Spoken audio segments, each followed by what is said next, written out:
Lanceur d'alerte.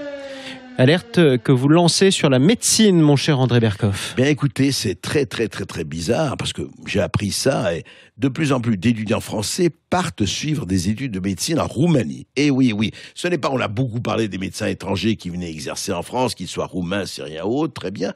Là, ils sont plus de 600 dans la capitale moldave pour suivre des études de médecine. Eh bien, la Roumanie accueille à bras ouverts les jeunes Français, comme la Roumanie est dans l'Europe, donc les diplômes sont équivalents. Et puis là, il n'y a pas de problème, il n'y a pas de numerus clausus qui élimine 90% des candidats, pas d'examen non plus, ni même de grand oral, il faut juste remplir un dossier d'inscription et cocher la filière souhaitée, médecine générale, dentaire, pharmacie, vétérinaire, etc. Mais attention, il faut payer, hein, c'est 5 000 € par an. Soit 30 000 € pour boucler les 2 premiers cycles. Mais apparemment, c'est pas dissuasif, puisqu'il y a des centaines, comme je l'ai dit, d'étudiants français qui viennent là. Et alors, la question qu'on peut se poser, et qu'on va poser d'ailleurs, c'est est-ce que les diplômes sont vraiment équivalents? Ce qu'on voudrait savoir, est-ce qu'un médecin français formé en Roumanie est aussi compétent qu'un médecin français formé en France? Et très franchement, et nous avons notre spécialiste, notre ministre de la Santé à nous, sur Sud Radio, Bernard Cron. Bonjour Bernard. Bonjour André. Alors dites-moi, cher Bernard Cron, est-ce que vous qui êtes homme de l'art, chirurgien, est-ce que franchement, d'après ce que vous savez, est-ce que ces centaines de Français formés en Roumanie, apparemment ils disent, mais les Roumains disent, mais qu'est-ce que ça veut dire? C'est exactement le même niveau et tout ça. Est-ce que effectivement, quelqu'un qui revient avec un diplôme roumain peut être aussi fiable que quelqu'un qui aurait un diplôme français? Bien, André, le problème est le suivant. On pense en France qu'il faut moins de médecins pour faire des économies de santé. C'est la thèse de Juppé depuis 1996, c'est la thèse de Brigitte Dormont, c'est la thèse des différents ministres de la Santé. Et contre toute surprise, j'ai l'impression qu'Agnès Buzyn emboîte le même chemin au lieu de dire non, comme savait faire sa belle-mère, Madame Veil. Oui. Donc, les étudiants sont 60 000 en première année de médecine en France. On va en prendre 17% à cause du numerus clausus. Oui.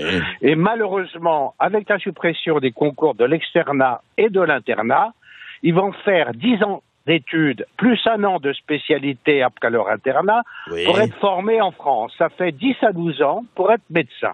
Ils ne s'installent plus en médecine générale. Donc ceux qui ont l'envie d'être médecins et qui sont boulés à cette sélection idiote de la première année de médecine, partent à l'étranger faire des études de médecine de bonne qualité.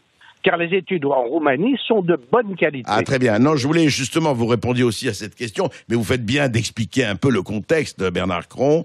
Mais les études, en Roumanie sont de bonne qualité. Enfin, c'est... Voilà.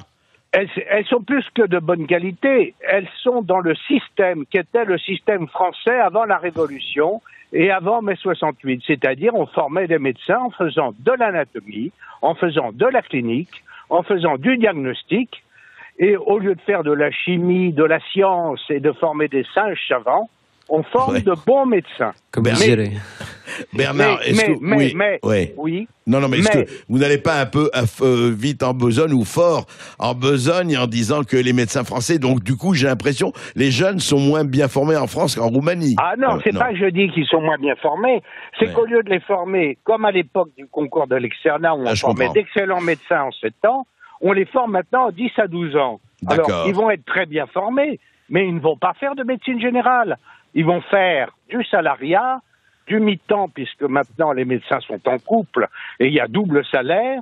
Et nos jeunes médecins, quand ils ont fait 10 à 12 ans d'études, ne veulent en aucun cas s'installer dans les déserts où l'Internet ne marche pas bien. Voilà le problème. Alors Bernard, dites-moi, quand par exemple, 545 jeunes dentistes français vont rentrer de Roumanie sans avoir passé le moindre concours, puisqu'il n'y a pas de concours là-bas, c'est pas un peu, je dirais pas inquiétant, mais ça ne pose pas problème?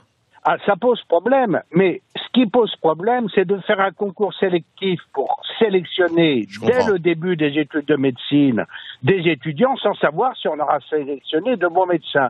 Il y a même une étude de l'université qui a démontré que l'examen de première année ne sélectionnait pas les plus intelligents, les plus performants, mais ceux qui étaient le plus disciplinés. Ah oui, ça c'est vrai que la discipline, ça joue. Hein. On sait très bien qu'on forme des génies avec de la discipline. Alors, le problème, ces étudiants qui vont revenir, très bien, ils vont passer quand même l'examen national classant comme tous les étudiants qui font des études en Europe. Oui. Et il faut savoir que cet examen national classant qui est ouvert à l'ensemble des Européens reçoit 100% des gens qui s'y présentent et que l'année dernière, il y a une vingtaine d'étudiants qui ont rendu des copies blanches et qui ont eu 0 à leur examen et qui ont été reçus. Alors, je préfère avoir des Français qui partent s'ils ont les moyens, parce que ça coûte cher. Oui, on a dit 5 000 euros. C'est pas 5 000 euros. Il faut se loger, il faut se nourrir, il faut revenir voir sa famille au moins une fois par an. Ça coûte très cher. Et ces étudiants vont être bien formés. Alors, ce numerus clausus complètement imbécile qui a été institué en France, on ne veut pas le changer, prétextant qu'on n'est pas capable de former plus de médecins. Mais il suffirait de remettre une sélection pour la médecine générale dès la 2e année, comme ça existait avant mai 68, qui s'appelait le concours de l'externat, et on formerait en 6 à 7 ans d'excellents médecins généralistes et le problème des déserts serait résolu en quelques années. Merci beaucoup Bernard Cron, merci pour votre éclairage comme d'habitude et à très vite.